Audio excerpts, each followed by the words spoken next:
눈에 먼지가 들어가서. 진경운. 사람은 누구나 가슴에 그리움을 품고 살아가는 것 같다. 지난주 쉬는 날에 집에 있긴 그래서 무작정 밖으로 나왔다. 하늘을 쳐다보니 참으로 파란 하늘이었다.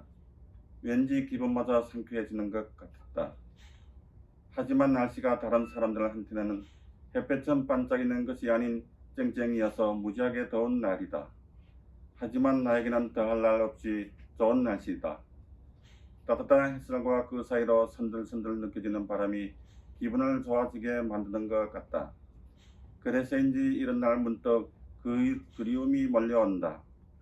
떠나간 사람들이 무지하게 보고 싶어진다. 저 파란 하늘 속에 그리움 얼굴들이 떠오른다. 친하게 지내던 동생, 부산에 있던 구족화가 형, 교회를 오랫동안 같이 다니던 형, 그리고 직장 상사였던 동생 등등. 보고 싶어도 볼 수 없고 목소리조차 들을 수 없는 곳으로 떠나간 사람들. 이제는 흐르는 세월 속에서 얼굴마저도 머릿속에서 점점 잊혀져 간다. 이 좋은 날에 같이 있으면 맛있는 밥도 먹으며 깔깔 웃으며 얘기하면 얼마나 좋을거나.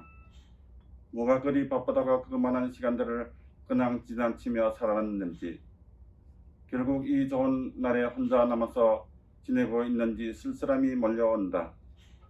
이제는 꿈에서라도 보고 싶어도 그조차 나오지도 않는 무정한 사람들이다. 앞으로 살아가는 동안에 더 많은 사람들이 떠나갈 것이다. 과연 내가 얼마나 그 아픔들을 감당하며 감수해야만 하는 것일까? 무섭다. 그리고 두렵다.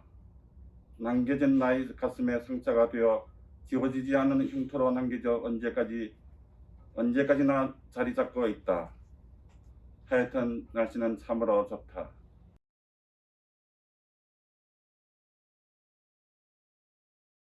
전시 강의를 들으며 내가 느낀 점. 임성혁. 5월 30일부터 8주 동안 독서 재소사 과정 강의를 듣게 되었다. 첫 강의를 듣기 전 과제를 읽어봐야 했던 소설이 카프카의 변신이었다. 단편 고전소설을 처음 읽어봤던 것 같다. 사람이 하루아침에 갑자기 벌레가 되었다는 충격적인 내용과 처음에는 주인공 그레고리에게 측은지심을 느끼던 가족들이 점점 경제적인 이유로 냉담하게 변해가는 모습이 현실적이라서 깊은 인상을 받은 소설이었다. 나는 그레고리에게 감정이입이 많이 되었던 것 같다. 가게를 책임졌던 가장으로서의 그레고리보다는 벌레로 변해 아무것도 할 수 없는 그레고리가 언제나 다른 사람의 도움이 필요한 내 모습과 비슷하다는 느낌을 들었던 것이다. 왜냐하면 그레고리처럼 예전에 나도 계속 진행되는 근육병의 특성 때문에 점점 심해지는 장애로 인해 엄마가 새로운 일을 시작하시려고 하면 금방 그만두게 한 적이 몇 번 있었기 때문이다.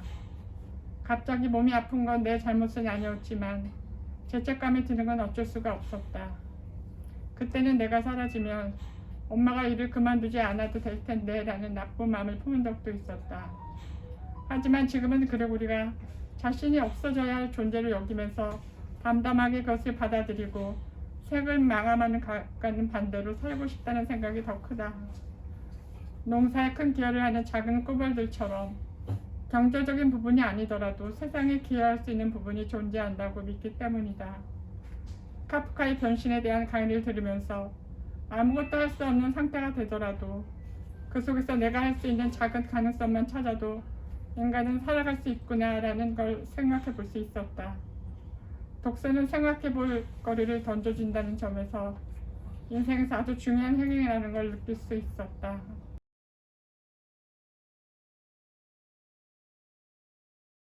제목 목바닥 묶은 하루라기도 있고 서로의 울음이 부딪힐 때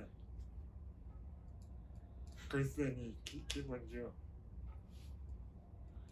가장 참기 힘들 때가 나도 오해받고 억울한 일을 당할 때라. 주인공 50걸음 영감의 마음이 이해가 됐다.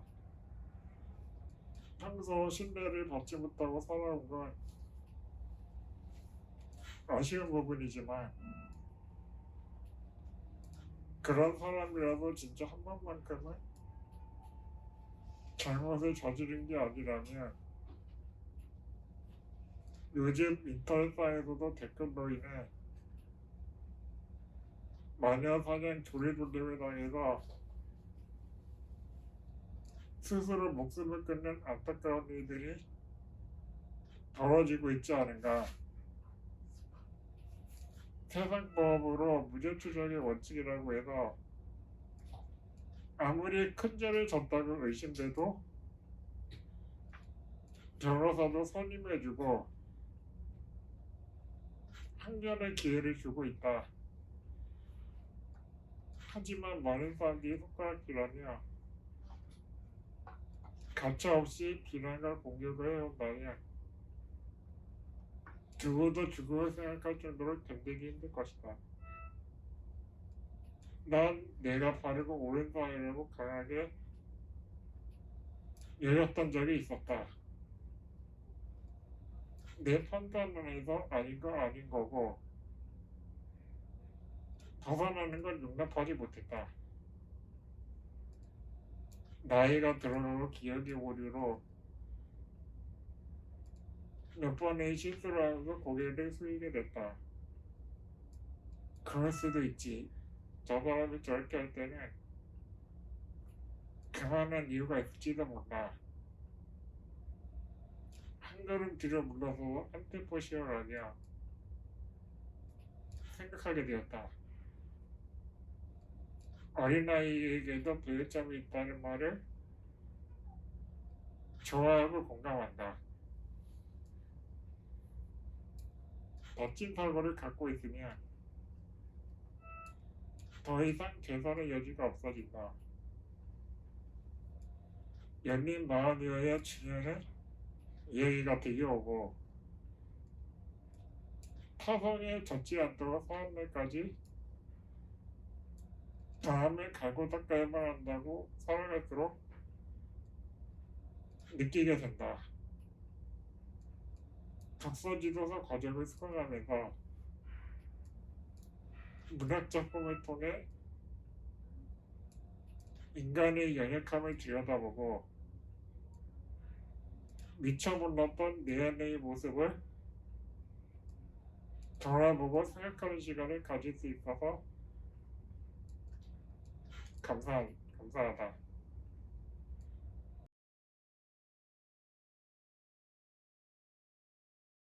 진짜를 위하여 무파성 목걸이를 읽고 한나은 소설은 하와한 그 무엇에 꽂혀 인생의 진정 가치 있는 행복을 위해서 써야 할 시간과 심혈을 자신도 모르게 헛된 것에 허비하고 있을지도 모른다는 교훈을 상기시켜 주었다.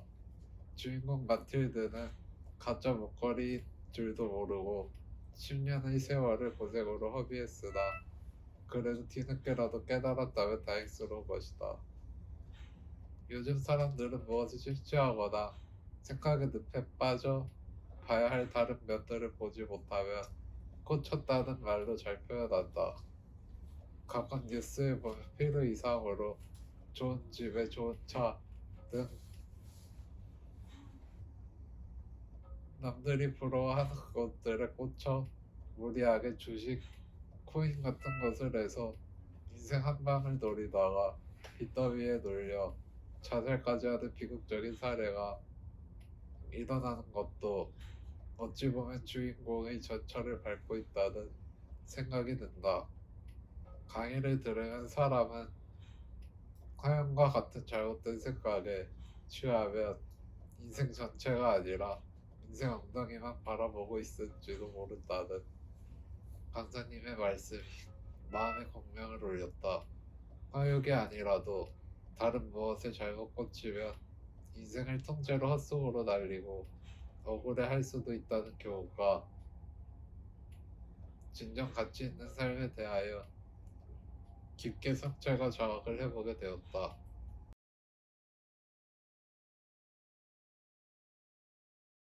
상태라 움직이지 못하고 진행만 멈출 것 같다. 다시 움직이려면 손발을 펴야 하는데 근육이 많이 빠져서 운동을 하지 못해서 그대로일 것 같다. 만약에 수술로 어떻게 한다고 저도 비용이 어마무시하게 나오고 위험할 것 같다. 그래도 약을 꼭 나와서 진행이라도 멈추면 좋겠다. 왜냐면 근육병이 없는 비장애인과 같이 평균 나이에 죽고 가족들도 오래 볼 수 있기 때문이다. 나 살아있을 때 약이 나올 수가 있지만 꼭 나와서 새로 태어나는 사람들에게 근육병이 없으면 좋겠다.